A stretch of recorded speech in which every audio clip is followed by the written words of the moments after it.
Desde Sociedad Convivencia presentamos una nueva entrevista. Para ello contamos con don Fernando Zelaya, que le damos las gracias de antemano. Nos acompaña el tesorero de la asociación, don Santos Tolosa, y la presidenta Reyes Martín Cayer, que soy yo. Don Fernando, encantado que haya aceptado venir con nosotros un día como hoy. Muchas gracias a vosotros. No, a usted, a usted. Ha tenido una vida muy apasionante y arriesgada. Militar, 20 años, oficial del Ejército en el Estado Mayor, geopolítico, agregado a las embajadas de Viena, París, Múnich. Bueno, yo creo que estando don Fernando es el mejor que nos puede explicar su vida y la posición del país. Bien. Sí, yo entré en la Academia Militar a principios de los 80 y después estudié la carrera de empresariales en la Universidad de Gerona, psicología en la Universidad de Barcelona, hice varios cursos de posgrado. Mi primer destino fuera de España fue, aparte de misiones en Bosnia o en Afganistán o en Irak, fue en la Embajada de España ante la OTAN. No en Bruselas, en Bruselas tenemos 4 embajadas: la OTAN, la Unión Europea, hay varias, igual que tenemos en Roma 4 embajadas también, ante la Santa Sede, ante la Orden de Malta, ante la República de Italia y de Malta, ante la Organización para la Cooperación con el Mediterráneo. Yo estuve en la embajada OTAN, la embajada del Consejo Atlántico, y poco después, al volver de ahí, me retiré. No soy militar actualmente, estoy retirado, soy oficial retirado de las Fuerzas Armadas y me dedico actualmente a la geopolítica. Imparto clases, cursos, conferencias sobre geopolítica en universidades, en cámaras de comercio. También doy cursos y conferencias sobre ciberseguridad, sobre contrainteligencia, sobre contraterrorismo, a organismos oficiales, fuerzas y cuerpos de seguridad del Estado en especial, la Guardia Civil, algunos organismos de defensa, la Policía Nacional. Eso es a lo que me dedico. He hecho también cursos de posgrado, como economista que soy, pero ya digo, en la actualidad a lo que me dedico es a la geopolítica, como por ejemplo la Unión Europea, como por ejemplo la OSCE. He estado en la embajada OSCE. La OCDE tiene su sede en París, la ONU. Cuando una nación soberana, cuando un país, un Estado, como España, se incorpora, se integra de pleno derecho, cede parte de su soberanía a ese organismo. Tiene contrapartidas, tiene ventajas, o debería tenerlas, pero tiene contraprestaciones que pueden ser negativas, porque cede parte de su soberanía. España puede entrar en una guerra, oficialmente es un Estado en una guerra, porque está en la OTAN, que fue el ataque a Afganistán en 2001, como consecuencia de los atentados del 11 de septiembre de ese mismo año. Las demás acciones de la OTAN han sido decisiones unilaterales del Consejo Atlántico, que se ha reunido y han decidido intervenir pues, en Bosnia y Herzegovina en el 94 para sustituir a la ONU, porque la ONU no estaba logrando ningún avance, ningún éxito, ni parar aquella guerra. Entonces intervino la OTAN, pero no intervino en defensa de un país aliado de la OTAN. También atacó la OTAN a la República Federal de Yugoslavia, la de Milosevic, en el 99. Yo estaba allí entonces, para defender el ataque que estaban sufriendo los albano-kosovares. Kosovo es una región de Serbia que estaban siendo atacados por los serbios. Entonces, Serbia, Kosovo no existe como nación oficialmente entre la ONU. Serbia en aquel momento era Serbia y Montenegro, luego se separaron, pero ni Serbia, ni Montenegro, ni Kosovo eran aliados de la OTAN. Entonces, también allí la OTAN intervino sin tratarse de un ataque contra un miembro de la OTAN. Es decir, La razón de ser de la OTAN es una alianza defensiva.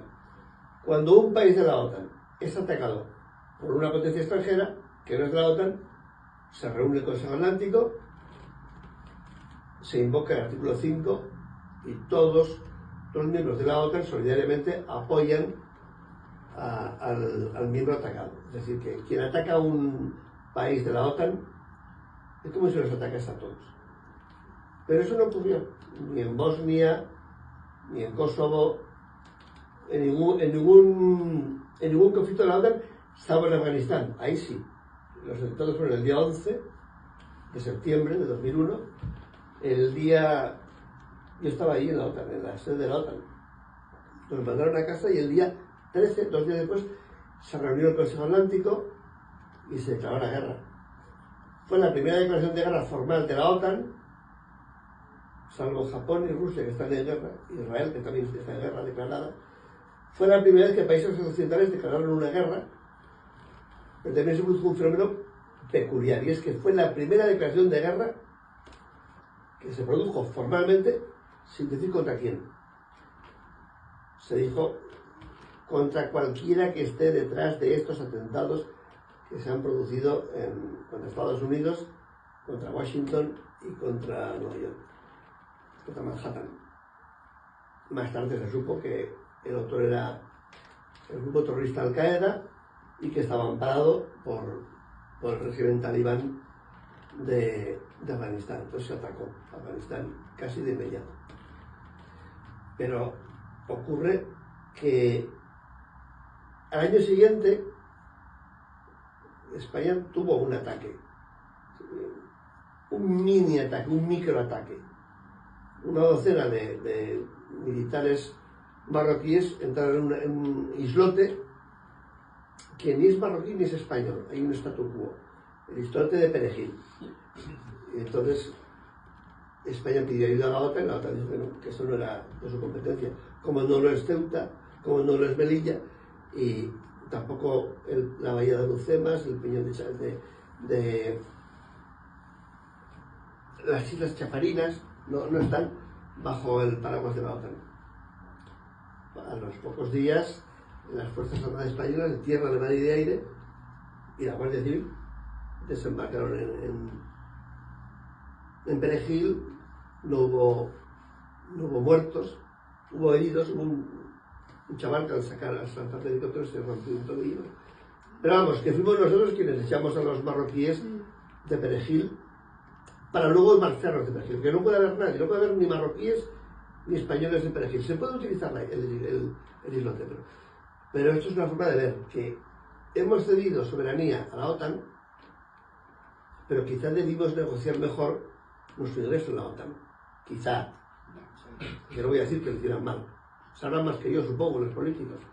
El que nos metió en la OTAN, que fue Adolfo Suárez, el que hizo un referéndum para mantenernos en la OTAN, que fue Felipe González, y quien nos integró en la estructura militar de la OTAN, que fue José María Aznar. Pero la cuestión es que las plazas de soberanía españolas en norte de África no están amparadas por la OTAN. Al Reino Unido le ocurrió igual en el año 82. Tuvo una guerra con Argentina por las Falkland, por las Islas Malvinas. La OTAN no protegió a Inglaterra, al Reino Unido. Sí la protegió, sí la ayudó. Estados Unidos, obviamente, son países casi hermanos. Sí la protegió Chile, pero no porque fueran amigos de los ingleses, sino porque eran enemigos de Argentina. Perú, en cambio, ayudó a Argentina.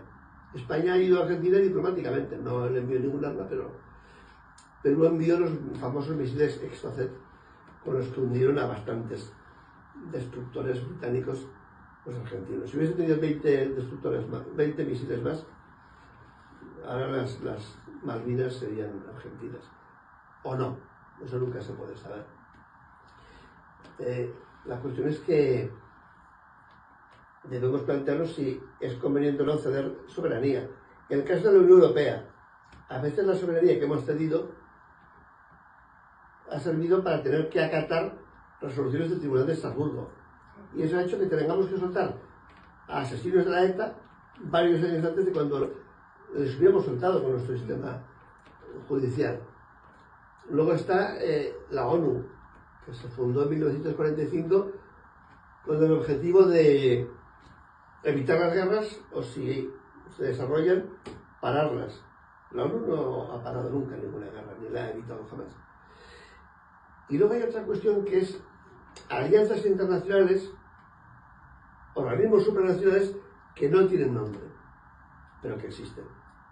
Son los más cohesionados, son los más poderosos y son los más unidos. Por ejemplo, a nadie se le oculta que Estados Unidos, Canadá, el Reino Unido, Australia, Nueva Zelanda e Israel, a cualquier conflicto al que se enfrente uno de esos países, todos van juntos. Y no he dicho Irlanda, que también es un país anglosajón, Irlanda no. Pero esos 7 países siempre van a ir juntos a cualquier conflicto. Y con mucha más cohesión que la OTAN o que la Unión Europea. La Unión Europea tiene unos países que no están en el euro, que no acatan según qué leyes. Es más, el segundo país más importante de la Unión Europea, por primero, según como se vea, se ha ido de la Unión Europea. Y tenemos candidatos tan peculiares como Turquía, que tiene el 90% de su territorio, el 95% de su territorio fuera de Europa. Chipre es miembro de la Unión Europea y no está en Europa, está en Asia. Tenemos candidatos como Marruecos, llegó a ser candidato. Ahora no lo es, pero llegó a serlo. Georgia. ¿En qué parte de Europa está Georgia? Es candidato a estar en la Unión Europea. Entonces, la cuestión de los organismos supranacionales a los cuales cedemos soberanía, ¿hay que repasarlo y estudiarlo? Bien, yo diría que sí. Yo diría que sí. Y a partir de aquí, hecha esta breve o no tan breve exposición de quién soy yo y por qué hablo de este asunto, y qué son y por qué estamos en los organismos supranacionales como españoles que somos. Yo quería preguntarte, Fernando, por ejemplo, ahora que hablamos de organismos supranacionales, la OTAN es la Organización del Tratado del Atlántico Norte. Sí. Entonces, se supone que, bueno, que es una organización de defensa, pero esa organización se creó porque en el otro lado estaba el Pacto de Varsovia. El Pacto de Varsovia se disolvió. Entonces, ese tratado del Atlántico del Norte, pues es que ya no tiene razón de ser si son países como Afganistán o como países de otros continentes que no tienen nada que ver con el Atlántico Norte ni con Europa o Estados Unidos. Claro, en 1991 se disolvió. Después del proceso de ir cayendo, el telón de acero, ir cayendo el bloque del este, los países comunistas, el primer paso importante fue la caída del muro de Berlín, que fue en 1989. Y eso acabó en 2 años, en el año 91, con la disolución de la Unión Soviética. Cuando dejó de existir la Unión Soviética, dejó de existir también el Pacto de Varsovia, que era el equivalente a la OTAN en el este, y también dejó de existir el Comecon. El Comecon era como lo que entonces se llamaba la Comunidad Económica Europea, que ahora se llama Unión Europea. El Comecon dejó de existir, se disolvió. Entonces la pregunta es, si dejó de existir el enemigo, ¿para qué siguió existiendo la OTAN? Eso tiene una explicación geopolítica de doble filo. Primero, a principios de los 2000, que había pasado poco tiempo, se creó el NATO-Russia Council, el Consejo NATO-Rusia, que tenía como idea, una idea previa, ya desde el primer momento, de que Rusia acabase entrando en la OTAN. Luego se creó lo mismo con Ucrania, que Ucrania acabase entrando en la OTAN. Ucrania y Kazajistán tenían arsenal nuclear.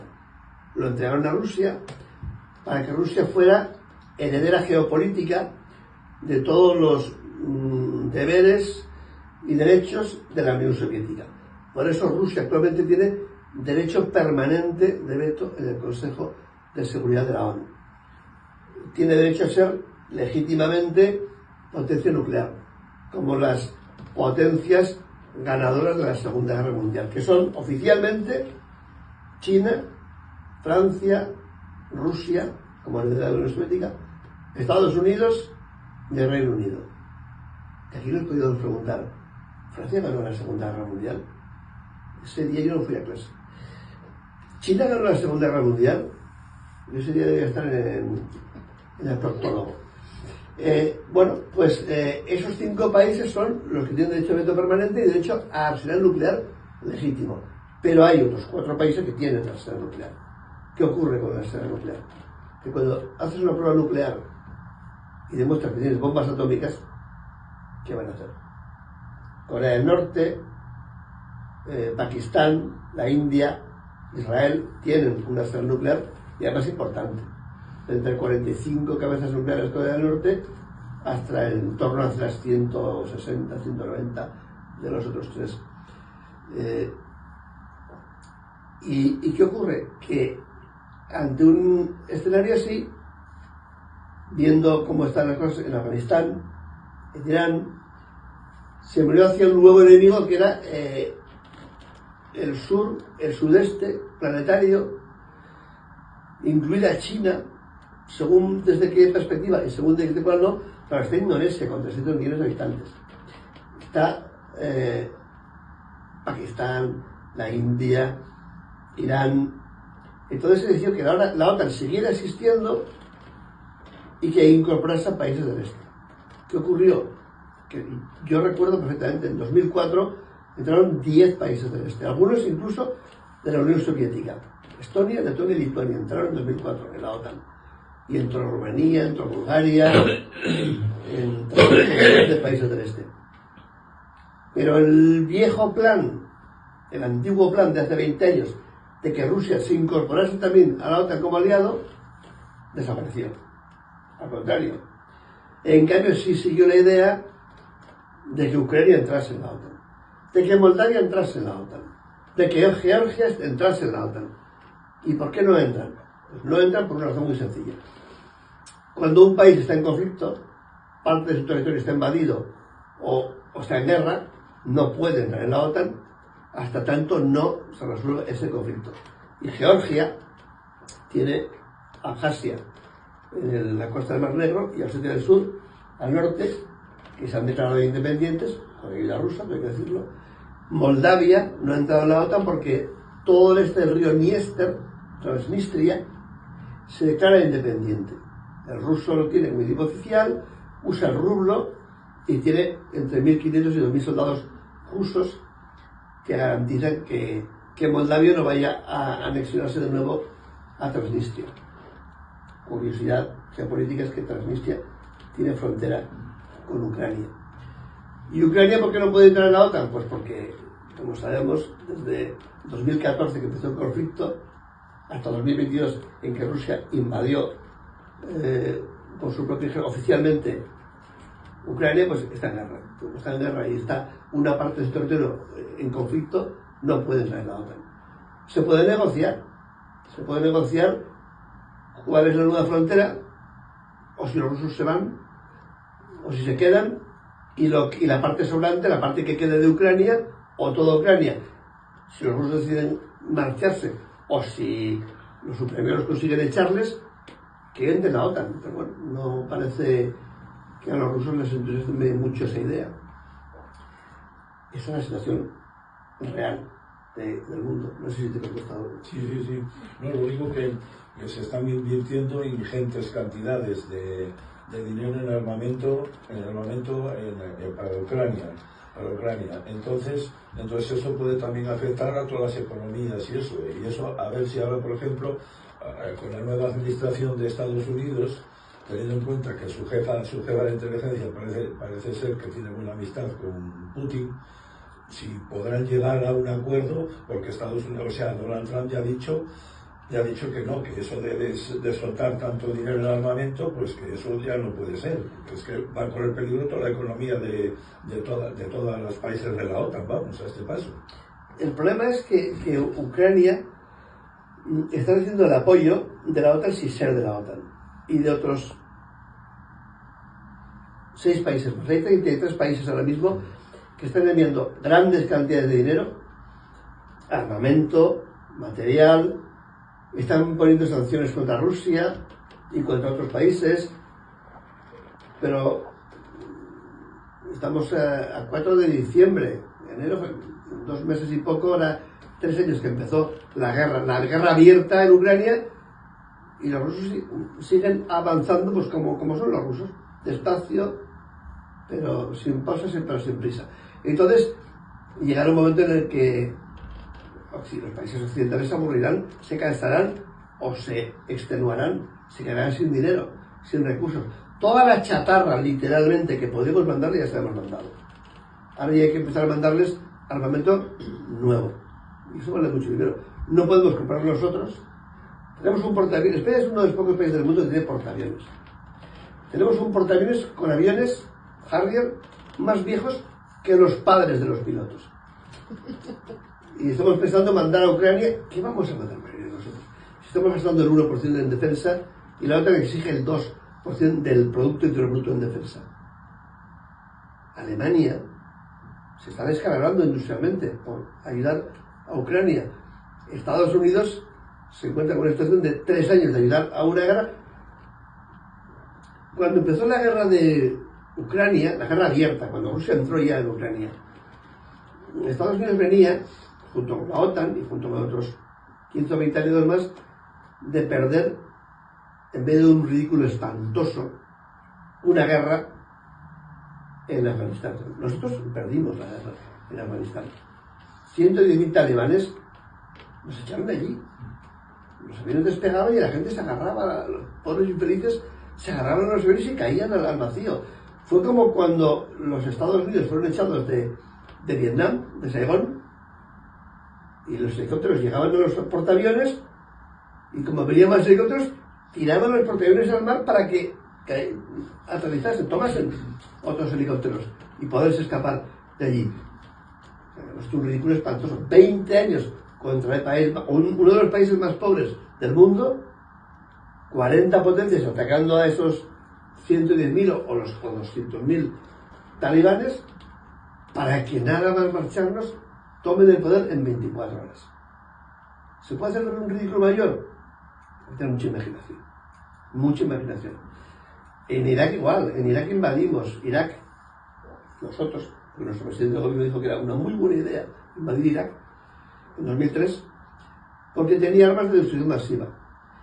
Quedó claro que no había armas de destrucción masiva. También quedó claro que nació el Daesh, un grupo terrorista, que fundó el ISIS, el Estado Islámico del Levante, como consecuencia, o sea, los antiguos soldados de la Guardia Republicana de Saddam Hussein crearon ese grupo terrorista y crearon ese territorio. Y ahí estalló la guerra en Siria, una guerra civil que dura 15 años ya, en la cual están involucrados Rusia, Turquía, Israel, Estados Unidos, cada cual en la medida de sus posibilidades. Pero, claro, ¿cuál fue el éxito de invadir Irak en 2003? Es que ahorcaron a Saddam Hussein. ¿Y qué? ¿Hay una democracia plena ahora mismo en Irak? No, no la hay. Hay un grupo terrorista nuevo. Y lo hemos inventado nosotros por invadir Irak. ¿Era una dictadura? Bueno, si hay más dictaduras que democracias en el mundo. De hecho, los norteamericanos en el 73 pusieron a Pinochet de jefe del Estado en Chile. Los americanos no tienen ningún complejo en crear dictaduras por todo el planeta. Esa es la situación geopolítica de Oriente Próximo. La de Oriente Medio es parecida. El poder que tenían los talibán en el 2001 era el que era. No controlaban todo el territorio. Ahora controlan todo el territorio de Afganistán. Tienen las armas que llevaron allí los norteamericanos y los occidentales para el ejército afgano pro-occidental, y controlan un 20% de Pakistán.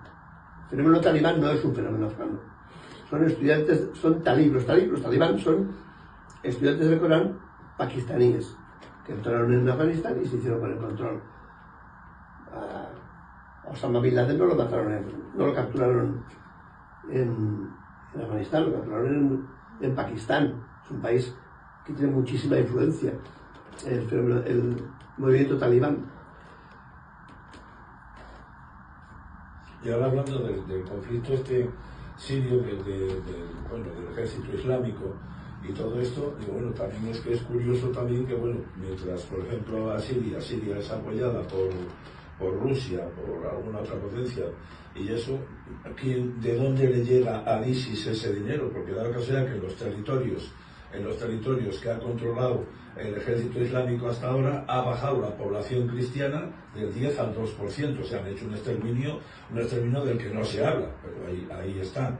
Entonces el problema es ver quién puede apoyar a un ejército terrorista para que, bueno, derroquen a bueno, que no se puede decir que sea demócrata como es el Assad, pero bueno, por lo menos está defendiendo a los cristianos de alguna manera, y ese apoyo también le tiene Rusia. Entonces hay alguien, yo creo que hay alguien que está apoyando a ese ejército islámico, vamos, con sí, armamento, con dinero, con lo que sea. Bashar al-Assad es un poco como Corea del Norte, es una monarquía no monárquica. Es el hijo de Hafez al-Assad, el anterior jefe de Estado, es un dictador, y le apoya Rusia fundamentalmente. ¿Y por qué le apoya Rusia y para qué le apoya Rusia? Pues porque Rusia se ha obtenido una base militar aeronaval en el Mediterráneo Oriental, lo cual es muy ventajoso para los intereses rusos y también para mostrar su peso específico en esa región que es clave. Pero es casualidad, o serendipia, que dice Iker Jiménez, es casualidad que a las 24 horas de que se firme un acuerdo de paz en Líbano, los Estados Unidos, Occidente en general, parece ser que propician, apoyan, parece ser, yo no lo puedo saber, nadie lo puede saber, ni el que lo ha hecho lo podría decir. Pero es cierto que enseguida Alepo ha sido tomada por los rebeldes, no es exactamente detalles, es un grupo rebelde islámico anti-Bashar al-Assad, que es un dictador laico, como lo era Saddam Hussein. También es cierto que Rusia ha reaccionado y, bueno, la aviación rusa está frenándolos, pero sí es cierto que de los 7 conflictos que mantiene actualmente Israel en la región, uno de ellos, Líbano y Siria, 2 de ellos, ha firmado un alto el fuego con Hezbollah en Líbano. Hezbollah tiene el apoyo de Bashar al-Assad y de Irán, y con Siria. Israel habitualmente bombardea los aeropuertos de Alepo y de Damasco, los más grandes de Siria, para evitar que Irán envíe material a Hezbollah. Es una milicia chií que ataca a Israel desde el norte desde el sur del Líbano, desde el norte de Israel. Entonces, es curioso, es casualidad que justamente esa milicia islámica anti-Bashar al-Assad haya reaccionado y ha tomado medio Alepo, una ciudad enorme, a las 24 horas.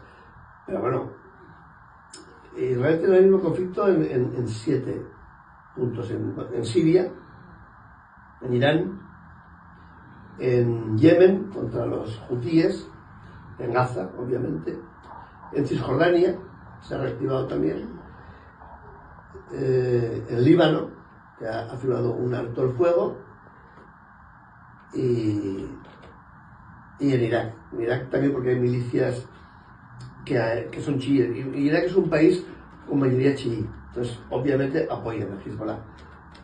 De ellos, bueno, pues ha frenado las hostilidades contra Siria y contra Líbano, pero los rebeldes justamente han empezado a avanzar de nuevo. Pero claro, eso mañana o pasado puede dar un giro, porque los rusos han conseguido frenar a esos rebeldes durante bastantes años. El ejército ruso, la flota del Mar Caspio, que dispara misiles, la aviación rusa. ¿Qué va a ocurrir a partir de ahora? Hay que estar pendiente de las noticias. Sí, es como si le quisieran hacer un regalo envenenado al futuro presidente de Estados Unidos, casi. Sí, lo que pasa es que el futuro presidente de Estados Unidos es a su vez el pasado presidente de Estados Unidos. Sí. Entonces, ¿qué ocurre? Que este hombre no quiere enfrascarse en nuevas guerras, o eso dice, y desde luego en los 4 años en los que estuvo Trump no metió a Estados Unidos en ninguna guerra nueva en la que yo no estuviera, y su intención es hacer lo posible por detener la guerra de Ucrania, que es la más importante que hay ahora mismo. ¿Cómo lo va a hacer? A ver, es un gran empresario y se ha rodeado ha puesto junto a él, con mucha responsabilidad, al mayor empresario del mundo, que es Elon Musk. ¿Van a conseguir algo? Ya veremos. El 20 de enero, perdón, empezaremos a verlo. Pero la realidad es que hay que distinguir el caso de Ucrania, que es una guerra, un conflicto que empezó en 2014, que se convirtió en guerra abierta en 2022, con el caso de Israel. Israel está en conflicto permanente desde que se fundó el país en 1948. ¿Qué va a hacer en Ucrania Trump? Pues seguramente cambiar radicalmente la postura. Es como lo que ha hecho el que se va, Biden. Biden no tiene un problema mental por la edad que tiene, porque Trump y Biden tienen una edad parecida. Y hay directores de cine. Clint Eastwood tiene 94 años, ha acabado una película y con los 24 años va a hacer otra. Woody Allen tiene 88 años, está dirigiendo. O sea, no es una cuestión de edad, es un problema de deterioro cognitivo, como parece evidente al verle. A menos que sea un buen actor. Pero, a 2 meses de dejar la Casa Blanca, permite a Ucrania que haga algo extremadamente peligroso para la propia Ucrania y para los aliados de la OTAN. Eso es muy peculiar. ¿Qué opinará Trump cuando llegue a la Casa Blanca al respecto de que Ucrania utilice misiles de largo alcance norteamericanos contra Rusia? Para empezar, no son de largo alcance, son de 300 kilómetros. Y si alguien sabe un poquitín de geografía, de primero de GB, 300 kilómetros en Rusia es como la longitud de una meada en Andorra, aproximadamente. Rusia respondió con un ICBM, misil balístico intercontinental. Lo mandó desde 6.000 kilómetros. No llevaba las MIRV, no llevaban cabeza nuclear, pero se vieron entrar en el cielo en Dnipro, una ciudad ucraniana, muy de arriba de una cabeza nuclear. Ucrania no es un aliado de la OTAN. Bueno, don Fernando, pues esperemos que momentos como estos se vuelvan a repetir. Ha sido un placer tenerlo entre nosotros. Igualmente. Le damos las gracias. Gracias a vosotros, estoy a vuestra disposición. Es un placer muy grande que me hayáis invitado y contar con vuestra compañía. Pues para nosotros, igualmente. Igualmente. Y nada, hasta la próxima, don Fernando. Hasta la próxima. Bueno, a todos los que siguen Sociedad y Convivencia, volveremos pronto con más entrevistas. Gracias.